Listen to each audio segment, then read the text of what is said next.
to give us an idea of the scope of the project and the history of the sort of work that have been done in the past to look at, in particular, an indoor swimming pool.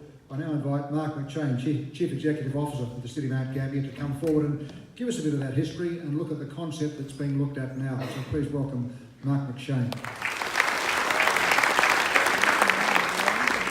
Good evening, and I'll echo the welcome from the previous speakers. Over the next 10 or 15 minutes, I would like to try and put some parameters around this. When you do mention something of the nature that we've been talking about, people do jump to conclusions. They ask the obvious questions: where, how much, what, and they're honest and good questions.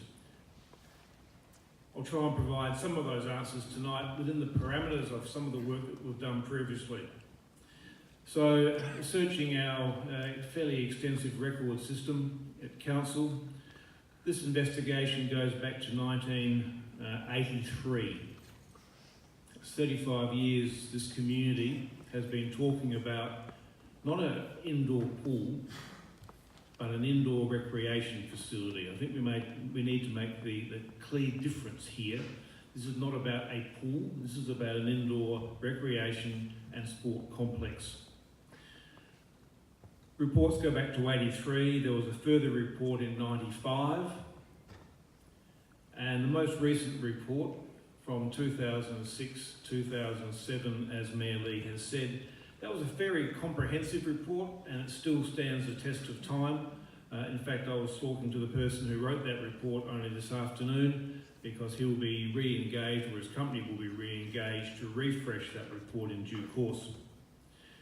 So, it is this most recent report and Council's most recent analysis, and we've done quite a bit, and as you know, over the past probably 5 or 6 years, if not 10, there's been ebbing and flowing of information about the possibility of a pool. It's been picked up by the media, it's been discussed amongst yourselves. So the investigation back 10 years ago and activities that Council has been involved in more recently have also included investigations of facilities in Victoria and South Australia. And a lot of that information, that intelligence, forms the part of my presentation tonight. So it's not a wish list, it's not some highfalutin ideas dragged out for the meeting today. Most of it, if not all of it, is anchored in some degree of investigation, analysis and research that's been done. However, a word of caution in some of the things I'm talking about. Configuration of any concept is dependent on what's already been said, stakeholder engagement. I might have some views, you will have some views, others will as well. It also will depend on available funding, community and economic benefit, and we're at the very beginning of this process, and a conversation has started tonight. And it's not possible to give you absolute specifics, including financials and the cost to the community. I can provide some general details based on facilities in other locations and our own previous reports. So with that note of caution, as soon as you mention a figure, it then becomes something that's stuck in concrete and people latch onto it. This is not, however, the case. This will ebb and flow depending on feedback from stakeholders, the community, and a range of other people. So let's talk about design first of all, just to clarify a few things and probably strengthen my earlier comment about the fact that it's not just about a pool. The most recent Council report that I've already referred to, and our own analysis, and the investigations elsewhere indicate that generally a facility of this nature for a city this size, drawing in regional population, has normally the following elements. A number of, normally 3 or 4, multi-use indoor courts, properly sprung floors, all the rest of that sort of stuff that goes with courts these days. And quite often what we will call a show court with retractable seating for major competition. And courts are of course used for a whole variety of purposes: netball, basketball, volleyball, badminton, table tennis is a new one, but interestingly, the Hamilton facility has table tennis as a major activity in the Hamilton configuration. In indoor soccer as well. And look, I'm sure there's lots of other sporting codes out there who may not see an indoor sporting facility as something which they may use. I'm referring here to things like AFL football. Well, sometimes they may want to use a facility such as this rather than standing outside in the freezing cold in July. It would also include an indoor aquatics facility. Traditionally, these are 25 metres. People will say, why don't you build a 50-metre one? Well, I was talking to Peter Collins earlier, who manages the pool here. 1.2 million litres of water in a 50-metre pool. It takes a lot of heating. So most of the indoor pools you'll see are 25 metre, either 8-lane or 10-lane.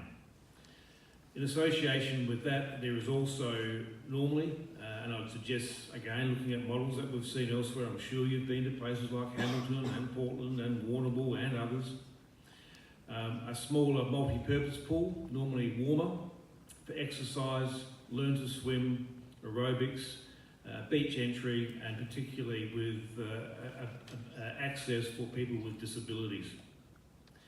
Normally these facilities also have a common purpose area. It could be a gym, it could be allied health, for example, for physiotherapy, dietitian, exercise physiology, those sorts of associated activities that you'd find in such a large complex.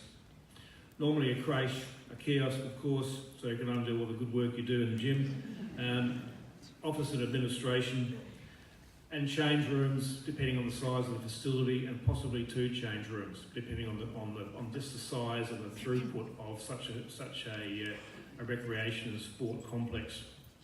And of course the associated plant and plant rooms that are required, and again these are significantly large complex beasts to heat, to cool, to make sure the humidity is right and so on.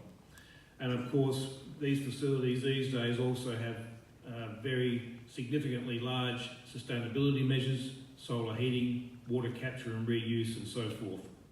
And council is certainly attempting to do that in a whole range of buildings that we currently have. So apart from council's most recent report, which I've referred to, that we're going to have refreshed, other facilities, and again Hamilton, Barossa, Campbelltown have very similar configurations, coping for a range of sports and recreation activities, and for people to gather, discuss, talk, as well as for recreation. I think we all recognise that sport has so many other components. I was speaking to some netball officials earlier today about how many kids are out in the netball courts on a Saturday morning. I'm sure there's lots of good communication and discussion and chats going on, as well as watching sport. Council's 2007 report also suggested that the 50-metre outdoor pool remains. And where this has been done before, the 50-metre pools, again the Victorian examples, have remained for the outdoor activities that happen during the summer season. So what we see here, that in one location, the facility would be at Olympic Park, and consolidation of this location as one of a number of key recreation and sporting centres in Mount Gambier. So that's the design in very broad terms. And again, hopefully I'm preaching to the converted a bit who've used these facilities elsewhere in Adelaide or regional Victoria, or indeed regional South Australia. Let's turn our attention briefly to the financial implications here. So again, when you leave this meeting, you'll have a bit of an idea of what the financial side could look like. There are 2 aspects of the financial that I want to briefly talk about. Firstly, the capital, and secondly, the operation. A bit like your own home, you've got to buy it or build it, and then you've got to run it. You've got to pay electricity bills. You've got to pay for a painter to come in. You've got to do something else with it. You've got to pay for maintenance. And it's no different in terms of the operating costs for such a facility that we're talking about tonight. So capital. The 2007 report, in the configuration of 3 courts, multi-purpose courts, the aquatics facility that I've spoken about in terms of the size, 25-metre pool and a learn-to-swim type area, and the associated other sports area, came to around about $12 million estimate. I'd like to stress, though, that it did not go through a quantity surveyor to determine the last bolt, rivet, nut and litre of water. So these figures are a little bit inaccurate and would need to be determined again by putting things through a quantity surveyor to ensure the cost is correct. But simply, that was done 12 years ago. So extrapolating 12 years ago to current value, Tony has already mentioned that the figure is around that mid-20 mark to get a facility in that space that we've been discussing tonight. Some other recent examples around South Australia that I can mention. Campbelltown. Again, you can go on a website, have a look at these. They're really great to go on to. Campbelltown was 26.5 million, much bigger population draw. Barossa was 16.5, and the Fleurieu, which is Goolwa and Victor Harbour, was 21 million. So significant grants would be needed from both federal and state governments, along with council stakeholder funding to develop a facility of this scale. Examples quoted all received significant funding, including, in some cases, councils partnering with each other. And the prime example there is Alexandrina Council, that's the Goolwa area, and Victor Harbour, where the pool was built right on the boundary between the two councils, and they went sharesies on it. Not a bad idea. So that's the capital. You're talking 25 mil. Operation. That's to maintain, open the doors. So as a general rule, wet areas, the pool, they tend to cost money, they lose money. The dry areas you normally make some money from. Facilities must of course be used to a maximum. All of these facilities, as you know, are open from early in the morning to late in the evening to maximise throughput. But it's interesting to have a look at the population pool for the facilities I've already mentioned. Hamilton, an hour away from here, an hour and 15, has a population of 10,000. Their configuration is a pool, a splash pool, 3 courts, I think, a very large table tennis area, a gym, and squash courts, and of course the associated gym, kiosk and change rooms. The Fleurieu, that Victor Harbour Goolwa conglomerate I spoke about, has 40,000 catchment. Barossa, 22.5, Warrnambool 34, Mount Gambier has 27,000, plus District Council of Grant surrounding Mount Gambier at 8,000, and Waffle Range within a half hour, 25 minutes from here, with 12,000, giving us a total catchment quite easily in that 47,000 mark. So we're not off the scale here in terms of having such a facility. The 2007 report estimated that the cost to council per annum to run this facility, and you can talk about the cost or you can talk about a loss depending on which way your head's wired, it's going to cost $1 million to run the facility. That means above the money coming in and everything else, the net cost to council is $1 million. Our most recent figures estimate that the cost to council of running one of these facilities is about $1.5 maybe to $1.6 million. Now that's a net loss to run such a facility, or the cost. So the upside I've been talking about, the downside is of course that council's budget cannot stretch to accommodate this at the current time. So looking at the size of our budget and the size of that increased cost, it doesn't quite compute. Now, we're not the only orphans in this space. Other councils and communities have faced exactly this particular problem. If you want and need facilities, sometimes you have to dig a little bit deeper. Some councils faced with this dilemma have supported a stepped rate increase over 3 or 4 years, and that includes Victor Harbour, Alexandrina and Barossa, so that the community would benefit from such a facility. And people first of all say to me, well, how much will that be? And my answer is, well, how big a house do you want to buy? Because that's really the answer. Additional rates in those councils I've been speaking about over a 4-year term went up, as I said, stepped between $50 and $100 per rate paying property. Maybe $20 at a time, depending on the size of that particular requirement to manage and operate a facility for the community. Again, that's the operating side, which is different from the capital side, which would be gained from grants and money coming in from council in terms of our loan borrowings. I've almost got to the end. Hopefully that's okay, Alan, I'm getting there. Can we talk about timing and a dose of what I call reality therapy? Realistically, the time frame from such a facility, from stakeholder engagement, design, quantity surveying, grant funding if successful, tendering, and the build is around 3 to 4 years at the very least. Construction, by the way, is up to about 2 years just to build the actual facility. However, noting this discussion has happened over the past 40 years, I don't think 4 years is too long to wait, to be honest. So that's the timing.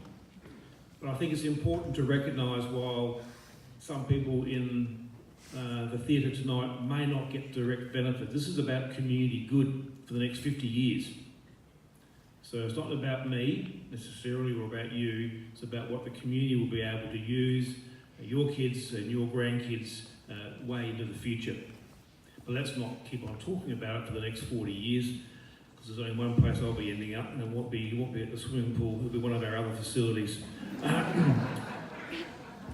So can we talk about grant funding, which has been mentioned already by a couple of the presenters. So Mayor Lee's already outlined that Council has allocated $30,000 to refresh a previous report. We don't need to go back to ground zero, we've got some very good data and some information. Secondly, Council will develop an expression of interest required for the initial application for Stronger Regions Fund that Tony has already spoken about. We will develop that with a working party for final submission to Council for their consideration in 5 weeks' time. It's a very short time frame, and some staff, some stakeholders will be working fairly full on to get that EOI in place. The EOI, expression of interest, forms the basis for the next round if we are successful, which we have 3 months to develop.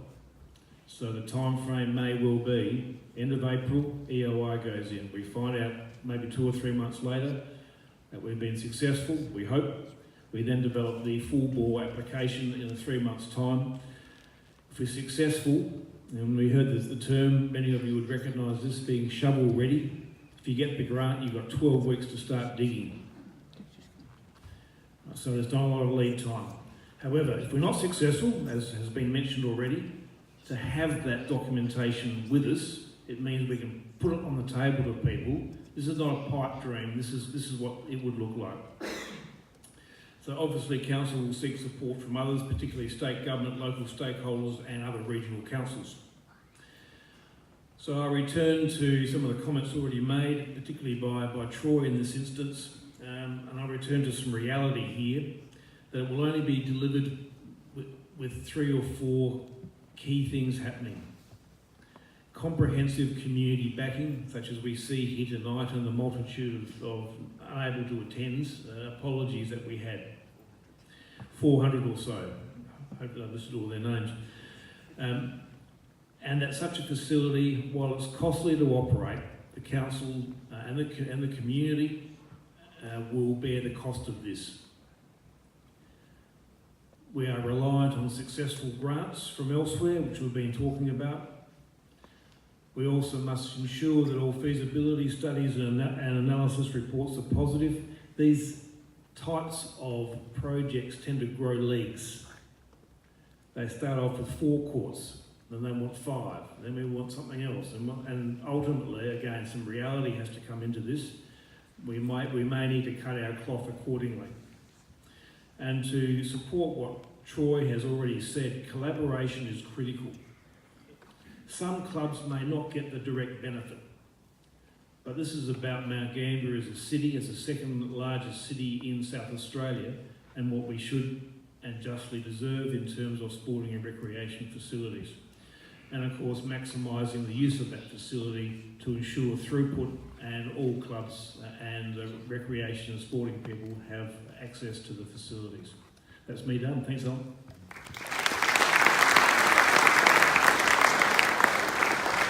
Thank you, Mark, for that dose of reality, and I'm sure we can talk around some of those points a bit later on when we have our discussion with audience members.